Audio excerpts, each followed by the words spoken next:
नमस्कार। बोधि वार्ता सत्संग में आप सभी का स्वागत है। सत्संग हम सभी के लिए एक अवसर है मिलने का और आध्यात्मिक विषयों पर चर्चा करने का। सभी के प्रश्नों का उत्तर देने का मैं प्रयास करता हूँ और आपकी शंकाओं का समाधान, कार्यक्रम से संबंधित कार्य आदि आदि सत्संग में होते हैं। जो नए आए हैं, ज्ञान मार्ग में रुचि रखते हैं, उनके लिए सत्संग बहुत ही महत्वपूर्ण है। तो सभी के प्रश्न आमंत्रित हैं। आलोक का प्रश्न है कि प्रारब्ध और कर्म में क्या अंतर है? परिवर्तन मिथ्या है तो फिर इस परिवर्तन में कर्म कैसे बन जाते हैं जिस कर्म का फल भुगतना ही पड़ेगा? कर्म अर्थात जो भी स्मृति में संचित है, कारण स्मृति में, कारण शरीर भी कहते हैं उसे, और प्रारब्ध उसका छोटा सा भाग है जो अभी सक्रिय है जीव के रूप में।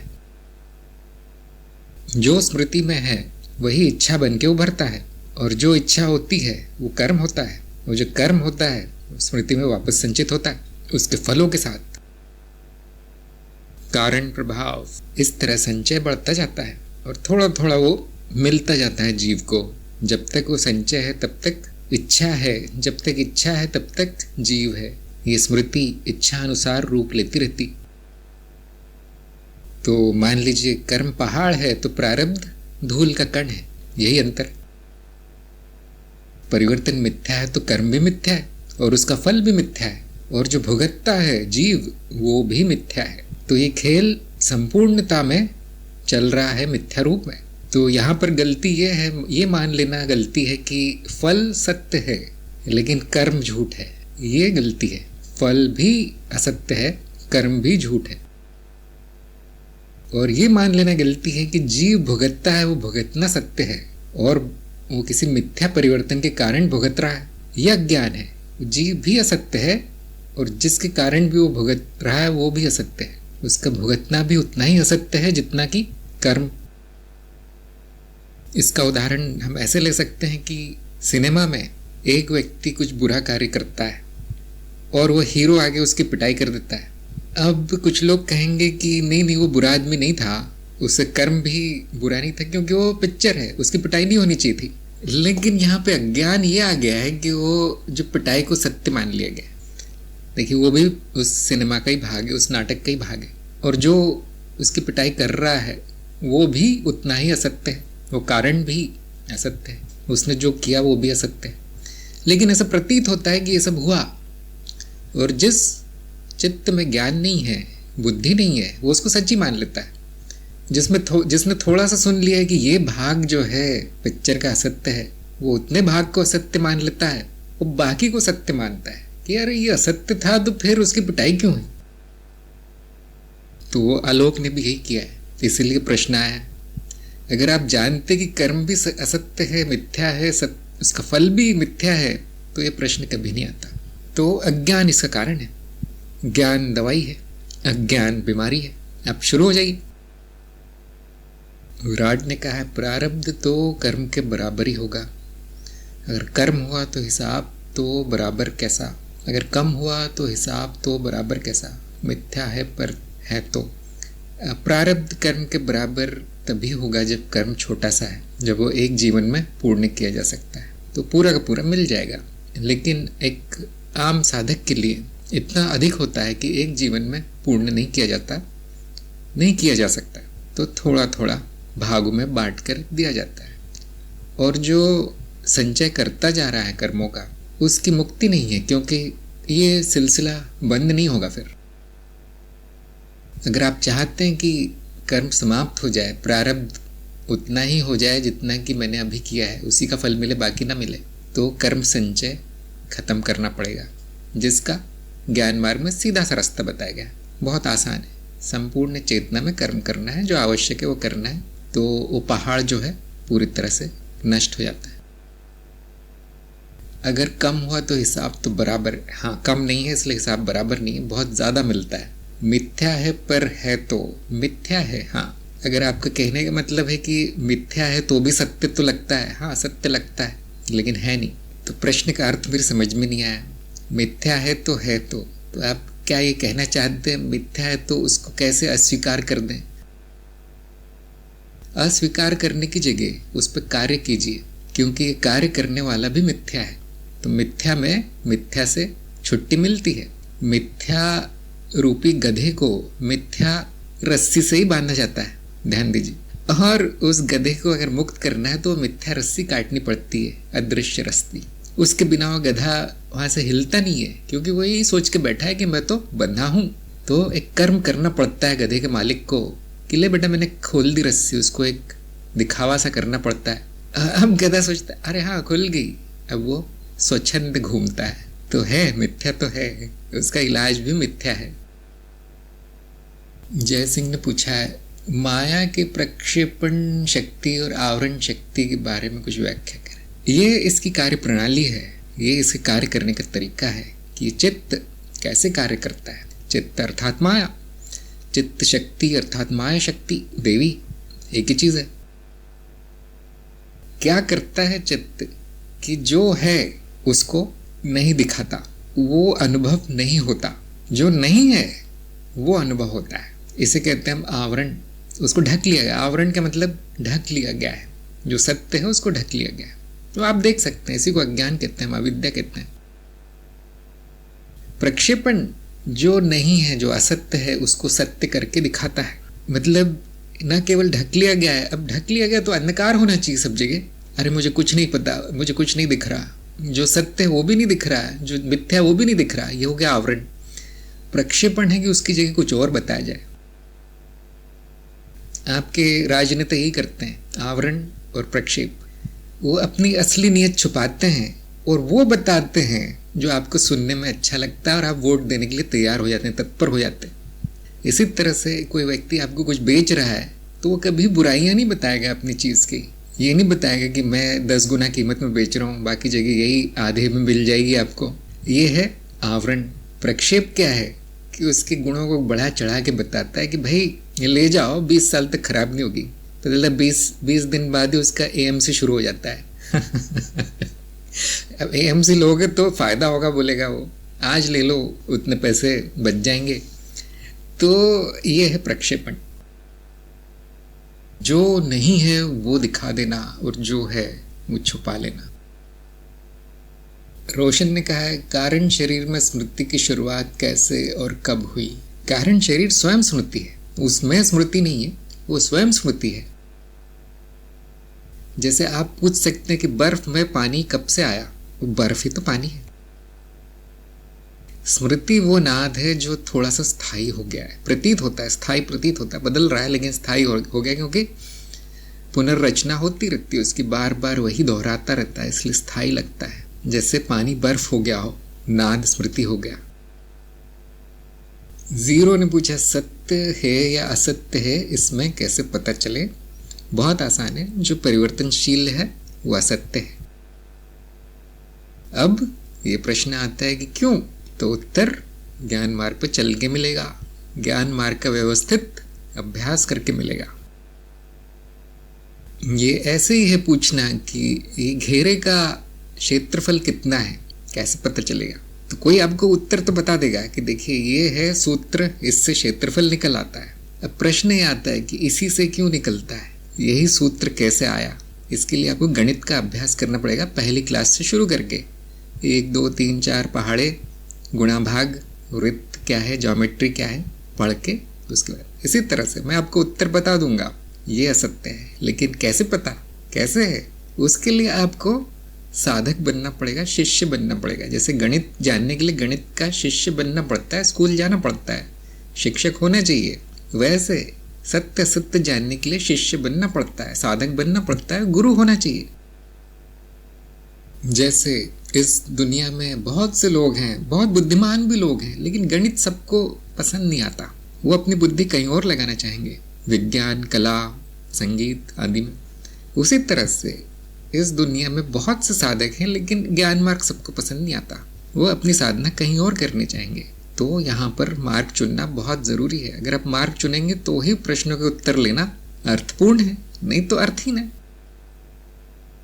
जिसको गणित से मतलब नहीं, वो क्षेत्रफल जान के क्या करेगा। इसी तरह से आपको ज्ञान मार्ग से मतलब नहीं है तो आप ये सब जान के क्या करेंगे। पहले आता है मार्ग, फिर आता है गुरु, फिर आता है प्रश्न। आपको निर्णय लेना है कि मुझे इस कक्षा में आगे बढ़ना है या नहीं, इस कॉलेज में आगे बढ़ना है या नहीं, इस गुरु से सीखना है या नहीं। उसके बाद पास फेल का सवाल आता है, उसके बाद कुछ कार्यक्रम परीक्षा आदि का सवाल आता है। तो ज्ञान मार्ग ठीक ऐसा ही है। हर किसी को ज्ञान नहीं होता, हर कोई चाहता भी नहीं है, और हर कोई अगर उसमें प्रयास करे तो सफल भी नहीं होता। जो गणित के लिए बना है वो गणितज्ञ बनेगा, जो ज्ञान मार्ग के लिए बना है वो ज्ञानी बनेगा। इन बातों पे मनन करके आना चाहिए अध्यात्म में। संदीप ने पूछा है, विचार और कल्पना की वृत्तियों में क्या अंतर है? कल्पना को एक प्रकार का विचार कह सकते हैं जिसमें दृश्य और ध्वनि प्रमुख है। विचार स्मृति से उठते हैं, ये आपने देखा होगा, और इसी तरह कल्पना भी स्मृति से उठती है। लेकिन कई बार विचार केवल शब्द पात्र होते हैं और कल्पना जीवंत होती है, मतलब उसमें 2-3 इंद्रियां और डाल दी गई है, मसाला ज़्यादा होता है इसमें। जैसे आप अगर समाचार सुन रहे हैं रेडियो पे, केवल बोलते जा रहा है वो, बस आवाज़ आ रही है, वो है विचार। और यदि आप टीवी देख रहे हैं, वो साथ में दृश्य भी दिखाया जा रहा है कि इसने इतने आदमियों को मार दिया, अब आपको देख के मज़ा आता है इस देश ने इस पे हमला कर दिया, अति मनोरंजक, इस नेता ने ये गाली बक दी, उस दिन तो बहुत अच्छा जाएगा आपका। उसको हम कहेंगे कल्पना, क्योंकि अब दृश्य भी है उसमें। और अगर आप हिंदी पिक्चर देख लें तो उसको कहते हैं पागलपन, अनियंत्रित, जो मन में आया वो चल रहा है। अब न कल्पना में फ़र्क है, न विचार में फ़र्क है, न वाणी में, न कर्म में। ये पागल खाने के अंदर बैठा हुआ आदमी, उसकी हालत है। मैं आपको एक बहुत मनोरंजक बात बताता हूँ। लाखों में से एक पागल नहीं है, जो बाकी के हैं एक को छोड़ के वो पागल खाने के अंदर बैठे हैं। जिसको ज्ञान हुआ वही कह सकता है कि मैं मुक्त हूँ इन कल्पनाओं से। बाकी सब हिंदी पिक्चर, सबका जीवन नाटक है, व्यर्थ, मिथ्या है, कुछ भी हो रहा है वहाँ, अनियंत्रित है। जिसको ज्ञान हुआ है वही कह सकता है कि मैं इस पिक्चर का दृष्टा हूँ, मैं इस नाटक का दृष्टा हूँ। वो सत्य की तरफ आ गया, बाकी सब असत्य में गोते लगा रहे हैं। तो ये देखकर मुझे बहुत मनोरंजन होता है, रोज का काम है मेरा। एक दो को बाहर भी नहीं ले आता हूँ मैं, उसमें सुख है। तो अज्ञानी के लिए विचार, कल्पना, सत्य, जगत, जीव सब बराबर, और ज्ञानी के लिए भी सब बराबर है लेकिन अज्ञानी के लिए वही उनका जीवन है, ज्ञानी के लिए वो सब मिथ्या है। बाहर से देखकर नहीं बताया जा सकता कौन ज्ञानी है कौन अज्ञानी, क्योंकि वो सभी पागलपन में तो लिप्त है। ये माया अर्थात पागलपन। फर्क अंदर है, अंदर फर्क है, एक जानता है दूसरा नहीं जानता, सिर्फ नहीं। प्रशांत ने पूछा है, ज्ञानी कौन बनता है, चित्त अहम या कोई और? ज्ञान नहीं होता, कोई ज्ञानी नहीं बनता, अज्ञान का नाश होता है। माधुरी ने पूछा है, कृष्ण को गांधारी के श्राप का भाजन क्यों बनना पड़ा? जो लीला है वो वैसी खेली जाएगी, जैसी लीला है वैसी खेली जाएगी। और वो लीला में कुछ अच्छा भी होता है, कुछ बुरा भी होता है। अगर अच्छा ही अच्छा होते रहे तो उसको लीला नहीं कहेंगे, वो तो बनावटी हो गया। फिर लीला भी बनावटी है, लेकिन उसमें सब कुछ होना चाहिए, हर तरह का रंग होना चाहिए। प्रशांत ने कहा, फिर ज्ञानी को कैसे पहचाने? ज्ञानी की पहचान क्या है? एक ही पहचान है कि उसमें अज्ञान नहीं होता। अगर आप ज्ञान ढूंढने जाएंगे तो कुछ नहीं मिलेगा, उसमें अज्ञान नहीं होता, अज्ञेय होता है, अज्ञेयवादी होता है। तो सबसे बड़ी पहचान यही है कि कौन ज्ञान मार्ग पर है कौन नहीं। जो ज्ञान मार्ग पर नहीं है उसको सब कुछ पता है जो ज्ञान मार्ग पर है कुछ नहीं जानता, यही पहचान है। ज्ञान मार्ग अज्ञेयवाद की ओर ले जाता है, कुछ देता नहीं है, छीन लेता है। वो छीनना ही मुक्ति है, वो छीनना ही आनंद है। जैसे आप नाई की दुकान में जाते हो, नाई आपको क्या देता है? बाल भी ले लेता है, काट लेता है सारे, और पैसे भी ले लेता है। वो घर आके आपको नहाना भी पड़ता है। फिर क्यों जाते हो? लुटने वहां पर। क्योंकि सुंदर बन के आए हो, शुद्ध बन के आए हो। इसी तरह जो सब लुटाना चाहता है वो ज्ञान मार्ग में आ जाए, जरूर करेंगे, इसी में तो मजा है। कुछ देने में क्या मजा है, लेकिन सत्यम शिवम सुंदरम होके वापस जाओगे, ये गारंटी है। वेदांश ने कहा ज्ञानी का ज्ञान सकारात्मक होता है, ज्ञानी का नकारात्मक। बिल्कुल सही। ज्ञान का अर्थ ही है नकारात्मक। कैसे याद रखेंगे? ज्ञान में न है, न। जो जान गया वो तो वैसे ही रह गया, जिसने अज्ञान त्याग दिया और ज्ञान भी त्याग दिया वो धुल गया, शुद्ध हो गया। बहुत से लोग कहेंगे ऐसा क्यों, ज्ञान में क्या बुराई है? अगर वो होता तो अच्छा ही बुराई की बात करते, वो है नहीं। ज्ञान और अज्ञान द्वैत है। जहाँ अज्ञान है वहाँ ज्ञान है, जहाँ ज्ञान है वहाँ अज्ञान है। और ज्ञान मार्ग आपको इन दोनों के परे ले जाता है। जहाँ न ज्ञान है न अज्ञान है, जहाँ दोनों है दोनों का अभाव भी है। यह है अद्वैत अवस्था। क्योंकि अस्तित्व का स्वभाव न जानना है न जानना। अस्तित्व का स्वभाव न ज्ञान है न अज्ञान, उसमें कुछ नहीं है, खाली है, शून्य है। तो ज्ञान मार्ग में आपको शून्य कर दिया जाएगा, हीरो से जीरो। जय सिंह ने पूछा है जैसे शिव स्वयंभू है वैसे क्या माया भी स्वयंभू है? अध्यात्म में दोनों के योग की क्या भूमिका है? तो क्योंकि ये दोनों एक ही हैं, उल्टा शुरू करते हैं। योग पहले है। ऐसा नहीं कि दो हैं, माया और शिव दो अलग अलग हैं, शिव और शक्ति, उनको दोनों को मिलाना पड़ता है, ऐसा नहीं। वो दोनों एक है, अविद्या के कारण दो दिखते हैं। और इसी को हम अद्वैत की भाषा में बोल सकते हैं कि अस्तित्व एक है, अद्वैत है। चित्त वृत्ति कारण दो दिखता है, अनुभव और अनुभव करता। तो योग की क्या भूमिका है उसको जानना जरूरी है, उसके बाद उसकी भूमिका समाप्त। अब जो भी भूमिका है, भूमिका जो निभाता है इस नाटक में वो है चित्त। उसको जानने के बाद उसकी भूमिका समाप्त, अब कुछ नहीं जानना है। और आप देखेंगे क्योंकि दोनों एक ही है, शिव और शक्ति, तो ये स्वयंभू वाला प्रश्न नहीं आएगा कि पहले कौन आया, एक ही है। जैसे अग्नि है, आग, आप भी पूछ सकते हैं कि पहले आग आई या पहले गर्मी आई, वो एक ही है। देखिए जो गर्म है उसी को आग कहते हैं। तो ये प्रश्न क्यों आ रहा है? क्योंकि अभी तक अद्वैत जाना नहीं गया। शुरू हो जाइए। अमित ने कहा है कभी आप कहते हैं ज्ञानी सब जानता है और कभी कहते हैं ज्ञानी कुछ नहीं जानता, ऐसा क्यों? मैं तो बहुत कुछ कहता हूँ, है ना, लेकिन मेरी बातों पे ध्यान नहीं देना। अगर आप कुछ जानते हैं तो उसका मैं नाश कर दूंगा, ये बात पक्की है। और अगर आप कुछ नहीं जानते तो उसका भी नाश कर दिया जाएगा, उस अज्ञान का भी नाश कर दिया जाएगा। अगर ज़्यादा ज्ञान होने लगे उसका भी नाश कर दिया जाएगा। तो ज्ञानी क्या जानता है? अगर वो इतना जान जाए कि मैं ज्ञानी नहीं हूँ, बहुत है ना। यहाँ पे ज्ञानी नाम की चीज़ नहीं है, उतना बहुत है जानना। इतना ही जानता है कि जानने योग्य कुछ नहीं है।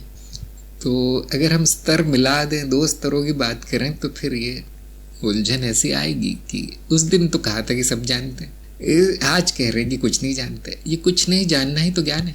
जैसे कि मैंने अभी कहा नकारात्मक, तो दोनों बातों का अर्थ एक ही आता है। सब कुछ जान लेने का यही अर्थ है कि जानने योग्य कुछ नहीं है। ज्ञान और अज्ञान बराबर है, यही ज्ञान है। प्रशांत ने पूछा है ब्रह्मा विष्णु महेश आदि देव सही में है या मात्र परिकल्पना है? जो उन मार्गों पे चल रहे हैं उनके लिए सत्य है, जो उस मार्ग पे नहीं है उनके लिए कल्पना है। ज्ञान मार्ग में मार्गों के मिलावट मना है।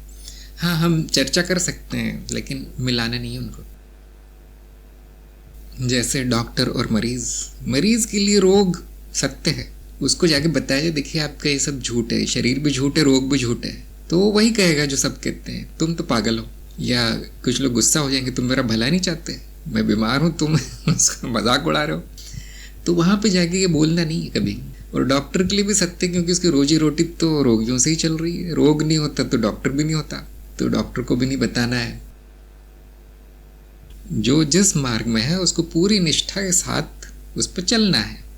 और ज्ञान मार्गी को बाकी मार्गों में क्या चल रहा है जानने की आवश्यकता नहीं पड़ती। जैसे आपको अगर अपने घर में क्या चल रहा है पता नहीं है, लेकिन पड़ोसी के घर के हर चीज़ पता है, तो कहीं पे मनोविकार है, कहीं पे गड़बड़ है। घर में क्या हो रहा है पता नहीं। इसी तरह ज्ञान मार्ग को ज्ञान तो कुछ है नहीं, लेकिन बाकी मार्गों में बहुत रुचि है, तो कुछ गड़बड़ है फिर। नितिन ने कहा है गीता कहती है ऐसा ज्ञान जिसके जानने के बाद कुछ और जानने के शेष नहीं रहता। गीता कहाँ कहती है? उपनिषद में। वो है आप स्वयं, आत्मज्ञान के बाद कुछ जानने का शेष नहीं होता। वैभव ने कहा, ज्ञान मार्ग संस्करण 2 के वीडियो बहुत अद्भुत है, काफ़ी सटीक और मुद्दे पर केंद्रित हैं। संस्करण 2 के वीडियो से काफ़ी स्पष्टता मिली। बहुत खुशी की बात है, आपकी प्रगति हुई, आपका लाभ हुआ, चलते रहिए। जो इन्होंने पूछा था कि कभी ज्ञानी को सब कुछ जानने वाला और कभी कुछ न जानने वाला क्यों बोलते हैं, तो जिसको ज्ञान की परिभाषा पता है वो ऐसा प्रश्न नहीं पूछेगा। ज्ञान की परिभाषा क्या है? स्मृति में संयोजन अनुभवों का, और क्योंकि सभी अनुभव मिथ्या है तो संयोजन भी मिथ्या है, स्मृति भी मिथ्या है। और जिसकी भी स्मृति है जो कहता है कि मेरी है, वो भी मिथ्या है। देखिए, कितना भी संयोजन हो जाए न जानने के बराबर है, और ज्ञानी यही जानता है। अब शायद स्पष्ट हो जाए। जो कार्यक्रम में है वो ये सब जानते हैं, ये बातें जो कार्यक्रम में है मेरे हर शब्द का अर्थ जानते हैं।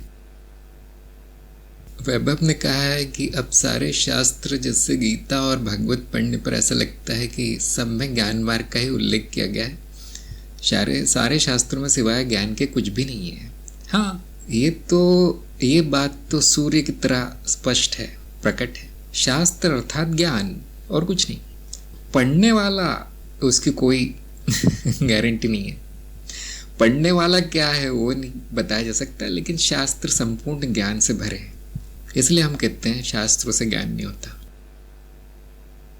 वो ऐसा ही है, देखिए, जैसे कि एक सुनार की दुकान में सोना भरा हुआ है, लेकिन क्या कोई भी ले जा सकता है उसको?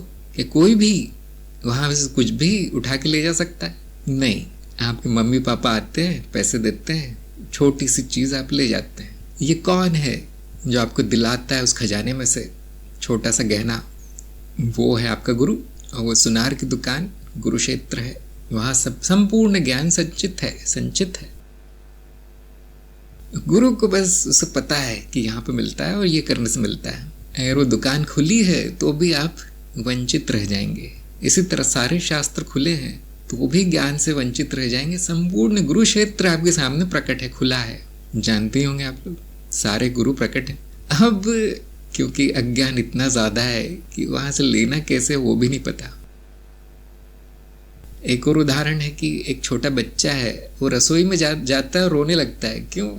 खाने के लिए कुछ नहीं है। जबकि माँ जाती है तो 15 मिनट में पकवान बन के रेडी। कैसे हो गया? ज्ञान और अज्ञान का फर्क है बस। सब कुछ रखा था रसोई में, दाल चावल सब्जी रोटी मिठाइयाँ सब कुछ। वो बच्चे को पता ही नहीं क्या करना है। इसी तरह आपके शास्त्रों में सब कुछ है, पता ही नहीं क्या क्या है। काला अक्षर भैंस बराबर है। इसलिए गुरु की आवश्यकता पड़ती है। बिना गुरु ज्ञान नहीं होता। ज्ञान हो गया तो जैसे वैभव ने कहा है, हर शास्त्र बराबर है, एक ही है सब में। मैं ये नहीं कहता कि ये हमारे देश में एक ही है, सारी दुनिया में एक ही है। मैं नहीं कहता सारी दुनिया में एक है, सभी लोकों में यही ज्ञान है। है ना? एक लोक में एक ज्ञान, दूसरे लोक में नरक में एक, स्वर्ग में एक, पाताल में एक और स्वर्ग में एक, ये देवलोक में अलग अलग। संभव नहीं। जय सिंह ने कहा, आपने कहा था कि मैं वह नहीं हूं जो दिखता है, मैं वह हूं जो देखता है। क्या यही माया के प्रक्षेपण आवरण शक्ति है? क्या इतना जान लेना है माया का अंत है? नहीं, माया का अंत नहीं होता, है ना? माया का अंत नहीं होता, वो दिखती रहती है। हाँ, मैं वो हूं जो देखता है, ये ज्ञान है, ये माया की आवरण शक्ति नहीं है। माया का प्रकट होना उसकी प्रक्षेपण और आवरण शक्ति कारण है, और उसको जान लेना कि मैं ये सब नहीं हूं, ये ज्ञान है। ज्ञान होने के बाद वो खेल बंद नहीं हो जाएगा, चलता रहता है। जैसे सिनेमा को जान लेने के बाद कि ये सिनेमा है, सब कुछ नकली है यहाँ पर, वो चलता रहता है, बंद नहीं होता।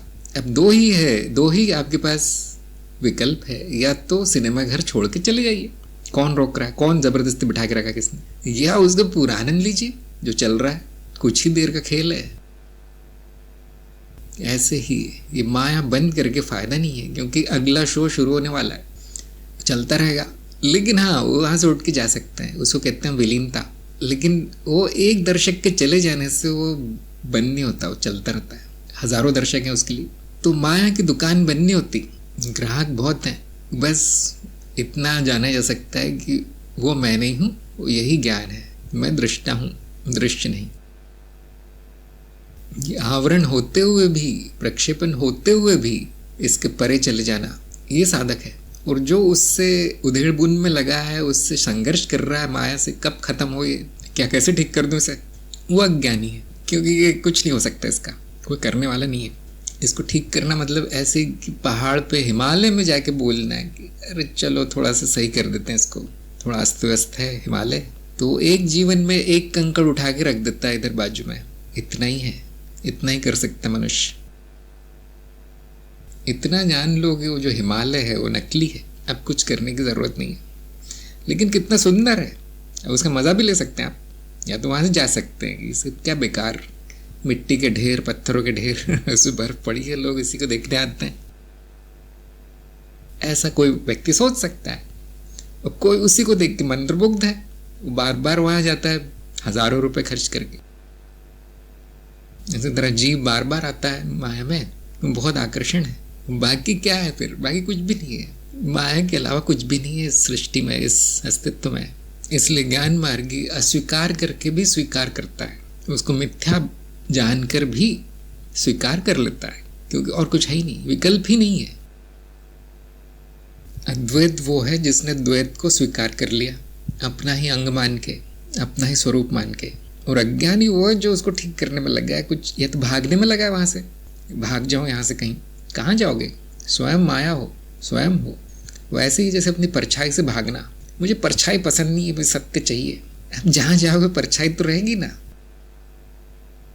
वो ऐसे ही है कि घड़ा मिट्टी से भागना चाहता है, कैसे भागेगा, दोनों साथ हैं, एक ही है। वहाँ स्वीकार भाव आना चाहिए, लेकिन ज्ञान के साथ आना चाहिए कि हाँ ये तत्व नहीं है, तत्व जो है वो अपरिवर्तनशील है। इस माया की भूमि मैं हूँ, जिस पर आधारित है माया वो मैं हूँ। कहना भी थोड़ा ठीक नहीं, लेकिन और क्या कह सकते हैं। पर्दा मैं हूँ, चित्र मैं नहीं हूँ। अब चित्र का मजा उठाइए, क्योंकि वो बंद नहीं होंगे, चित्र कभी बंद नहीं होंगे, कितना भी जान लीजिए अंत नहीं होगा। विराट ने कहा जिस स्वप्न में सभी चरित्र पहचानने में आते हैं, वहाँ स्वप्न मृत माता पिता भी है और जीवित अन्य जन भी। क्या वह मृतात्मा जीव और हम यहाँ भी अलग जीवन एक साथ जी रहे हैं? क्या यह सूक्ष्म लोक में चल रहा है जीवन? सूक्ष्म और स्वप्न में बहुत फर्क होता है। आपने एक ही प्रश्न में दोनों को मिला दिया, तो जो स्वप्न में दिखाई दे रहा है वो पूरी तरह काल्पनिक है, आपकी कल्पना है, जीव स्मृति है। जो सूक्ष्म में हो रहा है वो उतना ही मिथ्या है जितना जागृति में हो रहा है। तो इस प्रश्न का सार यही निकला कि ये वाली मिथ्या सत्य है या वो वाली मिथ्या सत्य है। क्या वह सूक्ष्म लोक में चल रहा जीवन है? ये जीवन भी सूक्ष्म लोक में ही चल रहा है, स्थूल दिखाई पड़ता है, प्रतीत होता है, ये भी सपना ही है। इसलिए किसी भी लोक में कुछ भी चल रहा हो, सब मिथ्या है। हम का मतलब मैं और वो अन्य सभी स्वप्न चरित्र, हाँ सभी मिथ्या है, सभी स्वप्न है, सभी किसी न किसी स्मृति में चल रहे हैं, प्रतीत हो रहे हैं। क्या एक मिथ्या दूसरी मिथ्या से अधिक सत्य हो सकती है? हाँ हो सकती है। इसको कहते हैं सापेक्षिक सत्य, विसत्य। जैसे आपकी जागृत अवस्था स्वप्न अवस्था से अधिक सत्य प्रतीत होती है। अब सूक्ष्म अवस्था आपको कैसी प्रतीत होती है? ठीक वैसी जैसी जागृति, इसलिए उस दोनों में भेद नहीं है। विचित्र होगी, लेकिन ये कम विचित्र है क्या? ये जो जागृति है क्या वो कम विचित्र है? आप लोगों को आदत हो गई है इसकी। इसलिए प्रशांत ने पूछा, स्वप्न में स्वप्न देखने वाला और गहरी नींद को देखने वाला एक ही है? हाँ एक ही है, एक ही दृष्टा है, एकमात्र है, सार्वभौमिक दृष्टा। न केवल वो स्वप्न जो वहाँ होते हैं उनको देखने वाला एक है, ये स्वप्न देखने वाला भी वही है। जो उस जागृति को देख रहा है जीव रूप में, वो वही है जो इस जागृति को देख रहा है। चित्त की कोई भी अवस्था हो, उनका दृष्टा एक ही है, कितनी भी जगह हो एक ही है। अब आप कैसे जानेंगे ये सब? इसका प्रमाण क्या है? ज्ञान मार्ग में चलते रहिए, विधिवत ज्ञान लीजिए, उसके बाद ये सारे प्रश्न समाप्त हो जाएंगे। चरणबद्ध तरीके से प्रमाण मिल जाएगा। विराट ने कहा है वहाँ घटनाएं मेरी इच्छा से नहीं हो रही, स्वप्न में तो इच्छा अनुसार ही होता है, इच्छा भी मिथ्या है। अमित ने कहा है जिसे आत्मबोध हो गया, संस्कृत भाषा वेद पुराण ज्ञान नहीं, और जिसे संस्कृत वेद पुराण सब ज्ञान है, तो कैसे पता चलेगा कि आत्मज्ञानी कौन है? जैसा कि मैंने बताया, ऐसा तो कोई होता नहीं है, ना आत्मज्ञानी होता है ना ब्रह्मज्ञानी होता है। आत्मज्ञान होता है, ब्रह्म ज्ञान होता है। ज्ञान होता है, ज्ञानी नहीं होता। वो वैसे ही जैसे कर्म होता है लेकिन करता नहीं होता। तो हमें पता करके करना भी क्या है। आपको हो गया क्या, इतना जान जाओ मुझ में कहीं शंका बची है क्या कोई? मैं कौन हूँ, मेरा तत्व क्या है, ये अस्तित्व क्या है, ये माया क्या है? क्या कोई शंका बची है इसमें? क्या कोई प्रश्न बचा है? तो आप अज्ञानी है। फिर बाकी लोगों को जो करना है करने तो उनका जीवन है, उनकी इच्छा है। हम क्यों बीच में पड़े उनके? हम जान के क्या करेंगे किसको कितना ज्ञान है, आपको कितना है? ये महत्वपूर्ण है जानना। प्रश्न बच्चे हैं, शंकाएं बची हैं, इधर उधर भटक रहे हैं कि गांधारी ने यूं कर दिया देखिए, पट्टी आपके आंखों पे बंधी है, उसने जो किया बिल्कुल सही किया। कब खोलोगे, कब देखोगे? तो ज्ञानी इन व्यर्थ की बातों में पड़ता नहीं। देखिए, स्वयं जो स्वयं का उद्धार करता है वो बुद्धिमान है। जो ये गिनने में लगा है कि बाकी लोगों के पास कितने पैसे है ना, टाटा के पास इतने हैं, लिख के रख लेता है। अंबानी के पास इतने हैं, मोदी के पास उतने हैं लेकिन उसके नहीं, ऐसे लिख के रख लेता है। खुद के पास, खुद की जेब में क्या अठन्नी पड़ी है, क्या ये बुद्धिमानी? ये तब बहुत होता है जब लोग गुरु की तलाश में निकलते हैं कि देखता हूँ किस गुरु के पास कितने ज्ञान है। अरे अनाड़ी हो तुम। अगर ये जान जाते किसके पास कितना ज्ञान है तो ज्ञान लेने की जरूरत क्या थी? फिर गुरु को ढूंढने की क्या जरूरत थी? तुम ही गुरु हो। जसवंत ने कहा है, संकल्प की क्या परिभाषा है? जब मैं संकल्प लेता हूँ तो ये संकल्प किसके द्वारा लिया जाता है? संकल्प की दृढ़ता किस बात पर निर्भर करती है? बहुत अच्छा प्रश्न है। उसके लिए हमें माया में उतरना पड़ेगा। अगर मैं बोल दूँ देखो मिथ्या है तो आप लोग पसंद नहीं आता, मैं जानता हूँ है ना। सिनेमा शुरू होने के पहले ही वो हीरो बोल दे कि जो भी मैं करने वाला हूँ सब नकली है, तो लोग उठ के चले जाएंगे। तो माया में जाने के बाद ये पता चलता है कि जो इच्छा है वो इस सृष्टि को चलाती है। वासना कारण है सृष्टि होने का, कुछ होने का, प्रकट होने का। जहां पर जितनी शक्तिशाली वासना होगी वो घटना पहले होती है। ये नियम है माया का। इसी को हम संकल्प कहते हैं कि शक्तिशाली वासना। ये कौन लेता है? अब आप देखेंगे कि जो कहता है कि मैं ले रहा हूं वो वासना का फल है, वो स्वयं वासना का पुतला है, मिट्टी का पुतला है। तो ये संपूर्णता है जिसमें ये संकल्प उठते हैं। जो बहुत शक्तिशाली हैं उनको हम संकल्प कहते हैं। जो इतने शक्तिशाली नहीं है हम उनको इच्छा, वासना, अभिलाषा अलग अलग नाम देते हैं। कुछ लोग कहेंगे नहीं ये सब तो एक ही होता है इनका मतलब। तो मैंने बनाए हैं ये सब शब्द। जिन्होंने वासना पूर्ति के उपाय श्रृंखला देखी है वो जानते हैं इनका अर्थ क्या है। किस में कितनी शक्ति है उसके अनुसार नाम रख दिए गए हैं वासनाओं के। तो आवेग जो होता है सबसे नीच प्रकार की वासना है, जो क्षणिक होता है, एक क्षण में आके चला जाता है, उसमें शक्ति नहीं होती। इसी तरह से संकल्प सबसे अधिक शक्तिशाली वासना है और किसी के द्वारा नहीं लिया जाता, बस होता है। और ये अहम भाव है जो उसका जिम्मेदारी लेता है कि मैंने लिया है। ये अहम भाव है, वृत्ति है एक तरह की, जो संकल्प होने के बाद उठती है, पहले नहीं। तो किस बात पर निर्भर करती है? कितनी इच्छा है उस बात पर निर्भर करती है। कितना ज़रूरी है वो होना उस पर निर्भर होता है। तो जिसमें थोड़ा बहुत नियंत्रण आ गया है वो उसमें शक्ति डाल सकता है दोहराने से। एक बड़ी विचित्र सी बात है कि जितने अधिक लोग संकल्प करेंगे उतनी उसकी शक्ति बढ़ती है, अधिक जगह प्रकट है। तो उसमें लोग बड़े चकरा जाते हैं कि आपने अभी तो कहा कि कोई नहीं लेता, फिर सब लोग संकल्प लो, ऐसा क्यों बोलते हैं?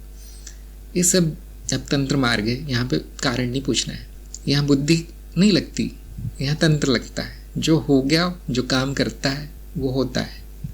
तो ऐसा ही देखा गया है कि अधिक जगह प्रकट हो संकल्प तो अधिक शक्तिशाली हो जाता है। तो ऐसे कई उपाय हैं।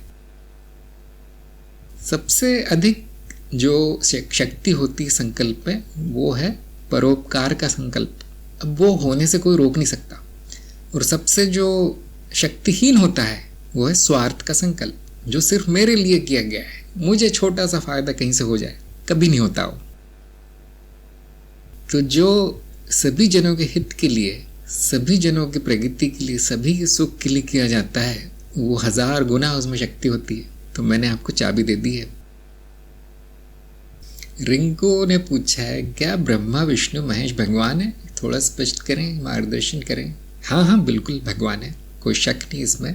और जो भी उस मार्ग पे हैं उनको पूरी श्रद्धा के साथ सेवा में जुट जाना चाहिए। असली भक्त वही है जो सब छोड़ के अपने इष्ट में रमा है। राम जो प्रेम में पड़ा है वो असली भक्त है। और जो मार काट मचा रहा है, दूसरों को गालियां दे रहा है वो पाखंडी है।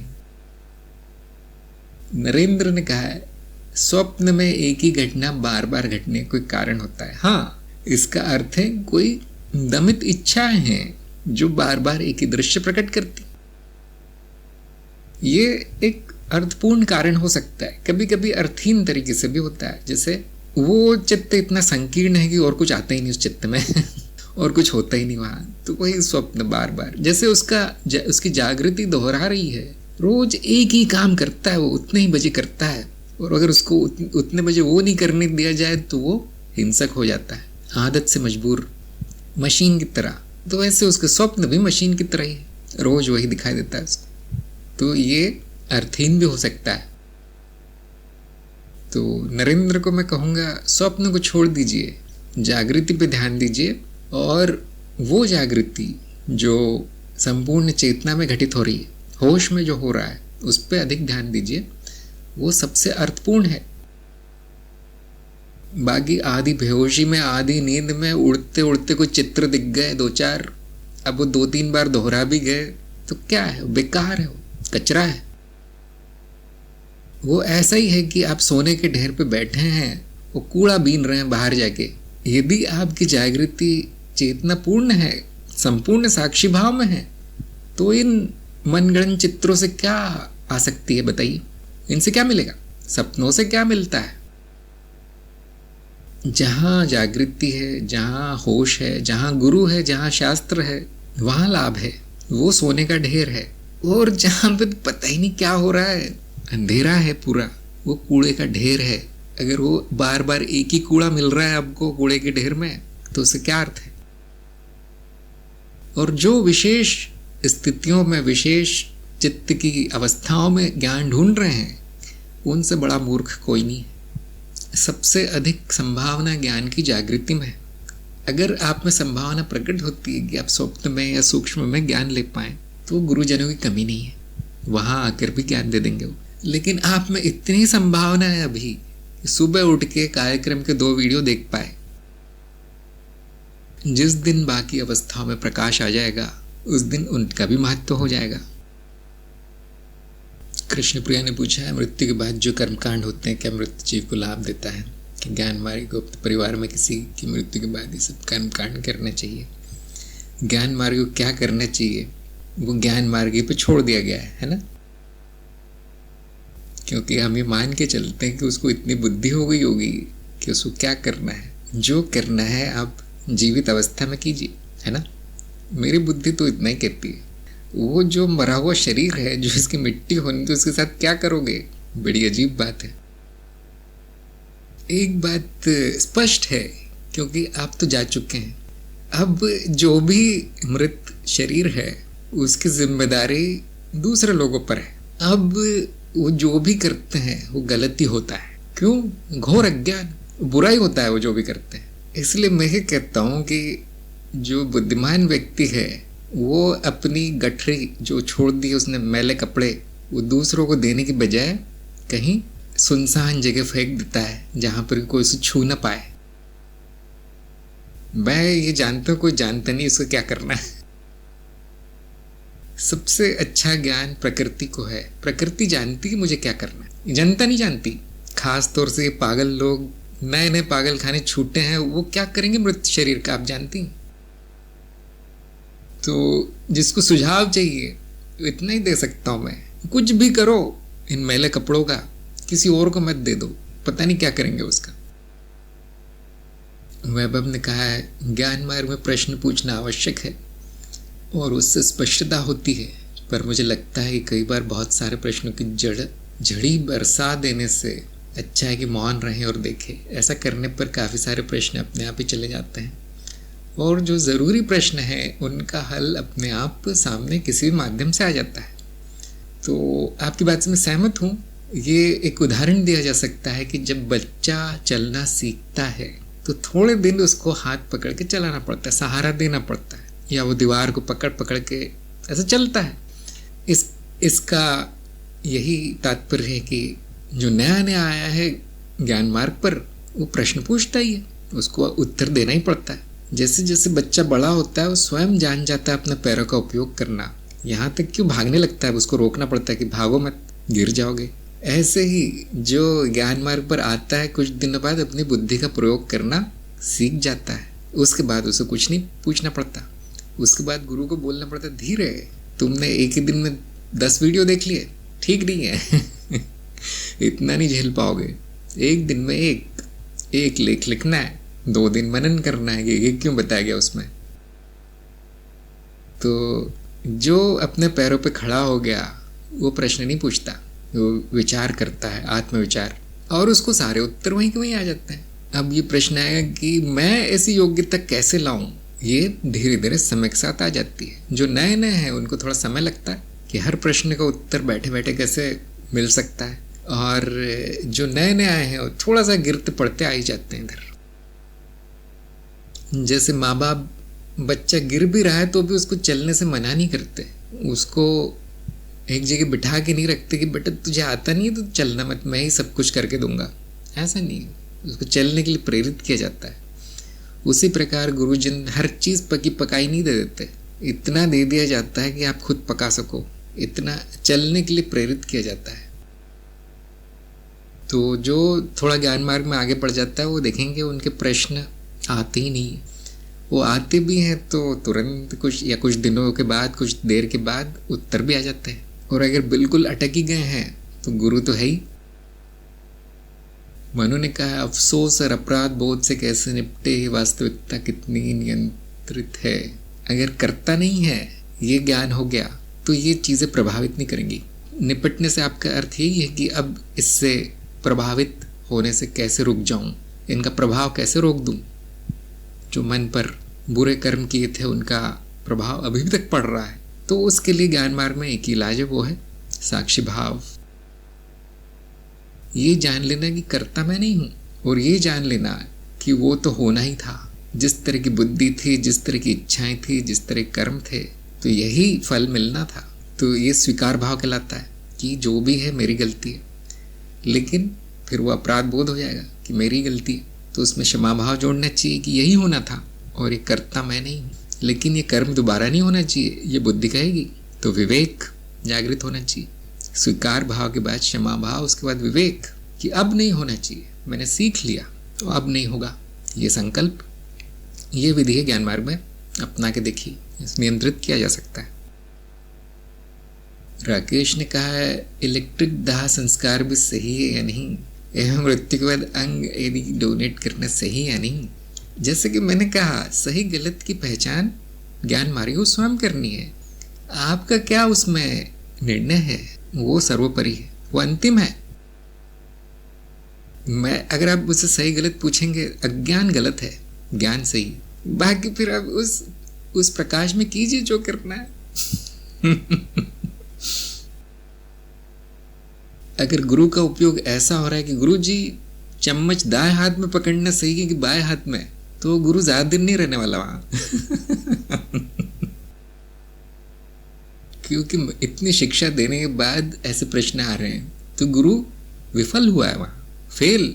शिष्य फेल नहीं हुआ, देखिए गुरु ही फेल हुआ है। इतना किया जा सकता है कि आपकी बुद्धि को उस स्तर तक ले जाया जा सकता है जहां आप स्वयं निर्णय ले पाए। मैं तो ये पूछता हूं कि जो आपका है नहीं, जो पूरी तरह मिथ्या है, जो पूरी तरह मिट्टी होने वाला है, जो मिट्टी अभी भी है, उसमें इतनी आसक्ति क्यों है कि उसका ये करूं या उसका वो करूं। ये प्रश्न अपने अंतर्मन में झांक कर पूछिए कि मुझ में इतनी आसक्ति क्यों है इस मिट्टी से जो मैं नहीं हूं। अब आपको सही गलत की पहचान हो जाएगी। दूसरा इसका एक उत्तर आ सकता है जो अधिक प्रायोगिक है, प्रैक्टिकल है। जीते जी तो नहीं किया आपने कुछ उसके साथ अच्छा, अब मरने के बाद उस शरीर का इतनी क्यों चिंता कर रहे हो? अभी तक मरे नहीं हो फिर भी जीते जी तो उसका दुरुपयोग किया है। तो क्या ये बुद्धिमानी नहीं है पूछना कि अभी मैं कैसे इसका क्या उपयोग करूं? क्या ये अधिक बुद्धिमानी नहीं होगी? जब वो मर के सड़ के मिट्टी हो गया तब क्या करूं उसका? इलेक्ट्रिक ओवन या पारंपरिक चूल्हा, किसमें अधिक पकेगा वो अच्छे से? अरे बेटा मिट्टी है, अभी उपयोग कर लो, जब तक उसमें जान है, जब तक वो चल रहा है, दोबारा मत लेना। अगर आपने नहीं लिया होता तो क्या इस तरह के प्रश्न आते कि मैं उसका क्या करूं, क्या कर्मकांड करना चाहिए? या बहुत से लोगों ने बहुत कुछ पूछा है ऊपर। अगर आपको इस जन्म में आसक्ति नहीं होती मनुष्य जन्म में, तो ये सब क्या सोचना पड़ता है, ये सब चिंताएं होती? अब आ गए हो इस देह में तो क्या ये बुद्धिमानी नहीं कि इससे छुट्टी पाई जाए इस पिंजरे से? मृत्यु के बाद अंग आदि डोनेट करने से ये तो ऐसा ही हो कि गाय ने गोबर कर दिया, अब उसे कंडे बनाऊं या दीवार को लिपाऊं? कौन सा सही है? वो गोबर है। वेदांश ने कहा मृत्यु के बाद कौन देखने आएगा? अरे मैं कहता हूँ मृत्यु को पहले ही नहीं देखता कोई। इतना दुरुपयोग करते हैं शरीर का जैसे उनकी अपनी संपत्ति है। ये उधार ली हुई मिट्टी है, थोड़ी देर के लिए चल रही है, थोड़ी देर के लिए बोलती चलती प्रतीत होती है।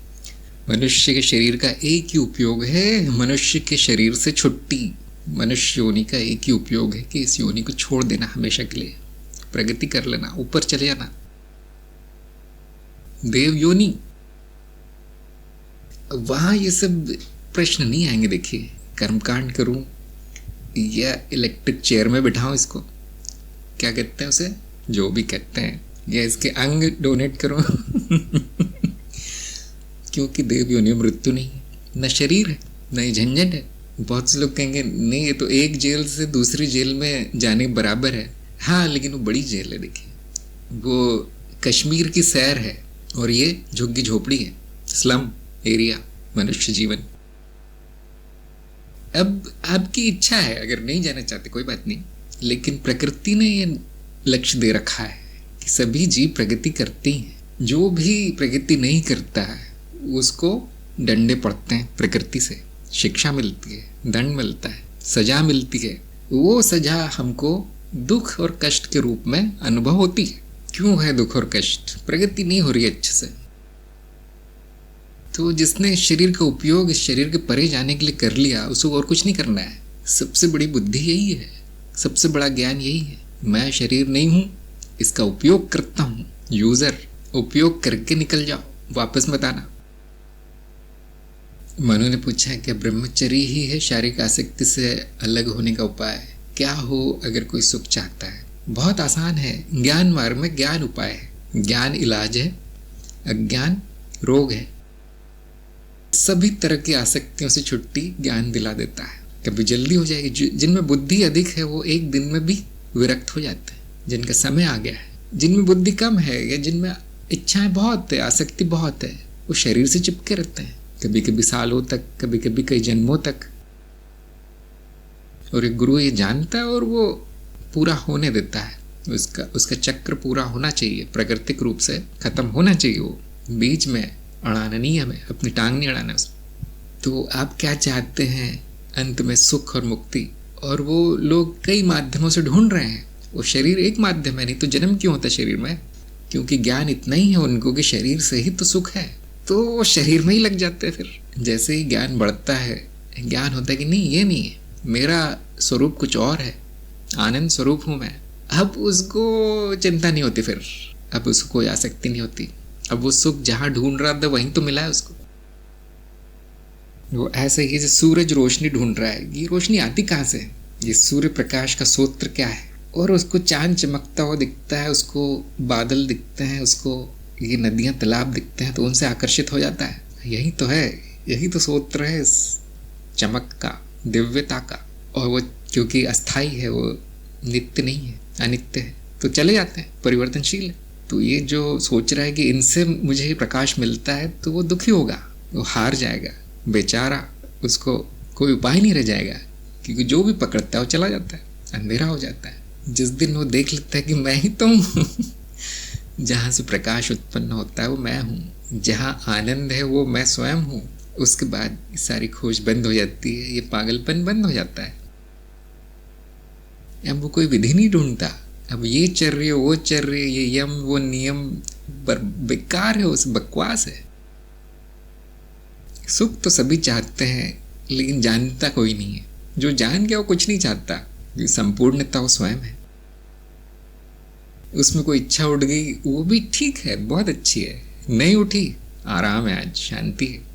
वो ऐसा ही है जैसे सिनेमा का पर्दा, आज सिनेमा का दिन लगता है पूरा कि उस पर बम फूट रहे हो, युद्ध हो रहे हो, या अच्छा गाना चल रहा है, सुंदर दृश्य है, तो पर्दा पूरा सबका मजा ले रहा हो, वही दृष्टा है, क्योंकि वो जानता है कि वो सफेद है, शांत है और निष्कलंक निरंजन है, वो मैं हूं, ये वो जानता है, कुछ भी चलता रहे।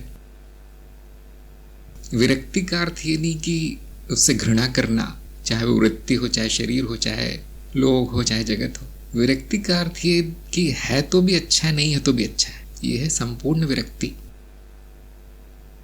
अगर कोई भाग रहा है तो कहीं और आ सकती है उसकी, इसलिए भाग रहा है।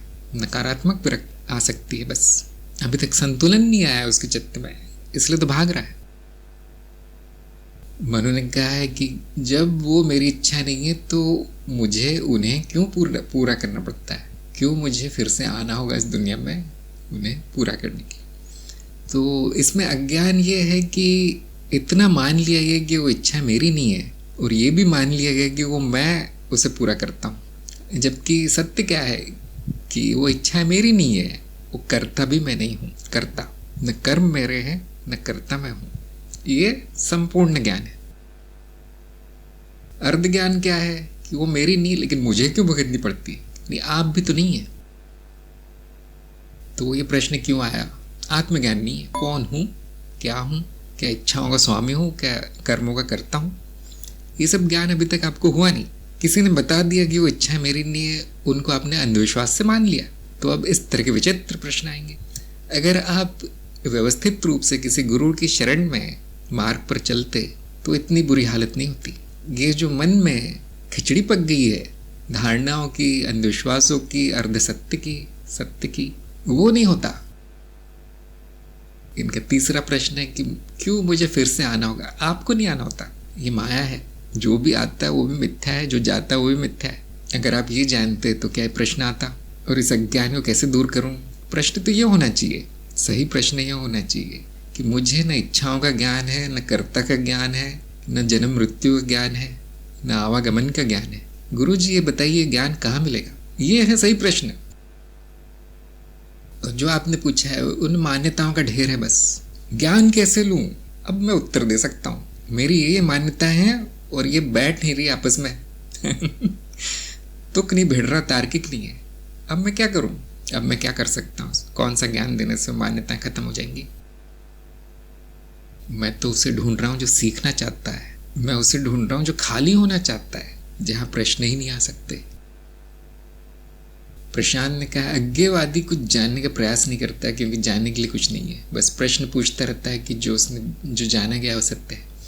यह प्रश्न पूछते अज्ञता प्रकट हो जाती है। हाँ, अज्ञेयवादी कोई बताए कि देखिए ऐसा ऐसा है, वैसा वैसा है, अब वो मान नहीं लेता। पहली बात तो ज्ञान मार्गी है, ज्ञान मार्गी कुछ नहीं मानता, और उस पर थोड़ा विचार करने के बाद वो पूछता है अगर ये ऐसा है तो वैसा क्यों है, और तुमने ये कहा है तो क्यों कहा है, प्रमाण तो ये है। उसके बाद हंस के चला जाता है, वो ठीक करने का भी प्रयास नहीं करता क्योंकि सब कुछ पहले से ही संपूर्ण है। अज्ञान भी तो संपूर्णता का भाग है, तो वो न जानने का प्रयास करता है न बताने का प्रयास करता है। अमित ने कहा अगर आप साधक होते तो वो कौन कौन से मूल प्रश्न होते बाकी अन्य प्रश्नों की अपेक्षा, जिसमें फिर कोई प्रश्न पूछने की जरूरत ना हो? साधक की क्या परिभाषा है कि अभी तक वो वहां पहुंचा नहीं कि उसको पता नहीं कि क्या प्रश्न पूछना चाहिए। तो क्या प्रश्न पूछे जाते हैं पूरी तरह ज्ञान पर निर्भर है, किसमें कितना ज्ञान है, वो उस तरह के प्रश्न पूछता है और उसको उत्तर भी उसी तरह के मिलते हैं। आप लोगों ने ध्यान दिया होगा कुछ लोगों ने इस तरह के प्रश्न किए जो ज्ञान मार्ग से पूरी तरह संबंधित है, उनको ठीक वही उत्तर दिया गया जो वो सुनना चाहते हैं। क्योंकि उनको इतना भी ज्ञान नहीं कि पूछूं क्या मैं इनसे। तो साधक की यही परिभाषा है कि ज्ञान नहीं है और साधना के लिए उत्सुक है, समर्पित है। अब जो मन में आए वो पूछना है, जो पहला ज्ञान दिखे वो पूछ लेना है, आपको मार्ग पर ले आया जाएगा। और प्रश्नों के उत्तर नहीं मिलते ज्ञान मार्ग में, प्रश्न ही नष्ट हो जाता है, पूछने वाला भी नष्ट हो जाता है। जो कोई है ही नहीं तो कौन पूछेगा। यह है साक्षी भाव। तो मैं साधक होता, जो कि मैं हूं। आप लोग गुरु बोलते हो इसलिए गुरु नहीं हो जाऊंगा मैं, आजीवन साधक ही रहते हैं हम सभी। तो वही पूछता मैं जो मेरा ज्ञान है। आर के पंडित जी ने कहा है कि इस लोक को सुधारो, परलोक को सुधारो का क्या मतलब? इस लोक को सुधारो का मतलब अच्छा कर्म करके दूसरों का अच्छा करना है, ज्ञान लेके मौत का इंतजार करना है। मैंने आपको बताया है कि क्या करना है, वो आपको निर्णय लेना है। मैं इतना बता सकता हूं कि अज्ञान कहां पर है। तो इसको सुधारो, उसको सुधारो, उससे पहले खुद को सुधारो। मुझे यहां अज्ञान दिखता है इसलिए मैं बोलता हूं। अगर आप ज्ञानी होते तो मैं कुछ और बोलता कि खुद सुधर गए हो, अब दूसरों को सुधारो। अच्छा, ये लोग पूरा सुधर गया, अच्छा अब परलोक की शुरुआत करते हैं, नया प्रोजेक्ट परलोक सुधार, ये तो हो गया पूरा। लेकिन हम क्या देखते हैं कि बुरा देखने जाता है उससे बुरा कोई नहीं होता। सभी जानते हैं कहानी, जो सब में बुराई देखता है, जो सब में सुधार लाना चाह रहा है, उसमें सबसे अधिक सुधार की जरूरत है। खुद सुधर जाओ। मैं तो ये कर रहा हूं, देखो, न लोक मेरा है न परलोक मेरा है, जिसे मैंने अपना मान लिया है वही तो बिगड़ा है, तो उसी को सुधारो। मेरा कुछ भी नहीं है, न मैं हूं न मेरा है। एक बात बड़ी विचित्र बोली इन्होंने, ज्ञान लेके मौत का इंतजार करना है। क्या ज्ञानी की मौत होती? अब मैं सत्संग में पूछना चाहूंगा। मैं जानता हूँ संसार की मौत होती है, उनको इलेक्ट्रिक वाले में जलाया जाता है, लेकिन क्या ज्ञानी की मौत होती है? अगर मरना ही तो ज्ञान लेके क्या फायदा है? कुछ तो फायदा होना चाहिए ज्ञान का। ये जो गुरु बोलते रहते अजर अमर अजन्मा, ये कौन है फिर? अगर मरना ही है तो मौत का इंतजार करना है ज्ञान लेके, तो ये ज्ञान किस तरह ज्ञान है फिर? शहर ने कहा नहीं, समाज ने कहा नहीं, वेदांश ने कहा जो है ही नहीं उसकी मौत कैसे हो सकती? तो ज्ञानी जन देख रहे होंगे इनके वाक्य में कितना अज्ञान भरा है। अगर आपको ज्ञान हो जाएगा तो मैं कह रहा हूं कि आपको एक ही चीज का इंतजार होगा, और वो मृत्यु नहीं है। वो इंतजार है बड़ा छोटा सा, बच्चों को होता है कि अगले क्षण क्या होने वाला है। इसको मेरे गुरु के गुरु जो है वो मौज कहते थे, मौज। अगली मौज क्या है? अब वो शायद वो समुद्र में जो लहरें आती हैं उनको उर्दू में मौज कहा जाता है, तो शायद वो बोलते होंगे। लेकिन हम जानते हैं मौज का अर्थ क्या है, अगला आनंद कहाँ से आने वाला है। इसी का इंतजार रहता है ज्ञानी को कि आगे देखूं अब होता क्या है इस माया में। अरे वाह, मृत्यु होने वाली है, चलो इस शरीर से पीछा छूटा, पुराना हो गया है, टूट फूट गया है, कुरूप हो गया है, अब नया मिलता है या नहीं किसी को नहीं पता है ना, किसी को नहीं पता ये बातें। कितना भी बड़ा ज्ञानी हो जाए, देखा तो नहीं मेरी स्मृति रहेगी या नहीं, मुझे क्या अनुभव होगा, नहीं होगा तो क्या होगा। तो इसी मौज में वो जीता है, इसी मौज में मरता है। यही ज्ञान है। संपूर्ण ज्ञान में, संपूर्ण चेतना में, संपूर्ण साक्षी भाव में। ज्ञानी वो नहीं जो ज्ञान लेके कोने में बैठ के रोते हुए अपने मरने का इंतजार कर रहा है। मैं तो कहता हूं ऐसा ज्ञान मत लेना, ऐसी गलती मत करना। कोई ऐसा ज्ञान दे रहा है जिसमें कि आपको मरने का इंतजार करना है, मत लेना। संसारी होना जरूरी है, अच्छा है, संसारी होना अच्छा है। ऐश करो, मौज करो, आनंद लो जीवन का। घाटे का सौदा क्यों करना है? ज्ञान ले लिया, जीवन में कुछ बचा नहीं करने के लिए। तो पंडित जी को मैं कहूँगा कि अभी आपको काफ़ी दूर जाना है, अभी आपको काफ़ी दूर जाना है। तरह तरह की मान्यताएं मत बनाइए।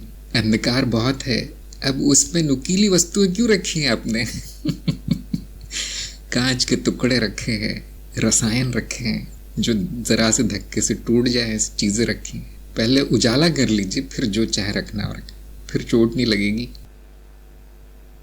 कुछ प्रश्न बहुत अच्छे होते हैं, लेकिन सबसे अच्छे प्रश्न वो होते हैं जो आपको अंदर तक गुदगुदा दें। उनको सुनकर ही आनंद आ जाता है।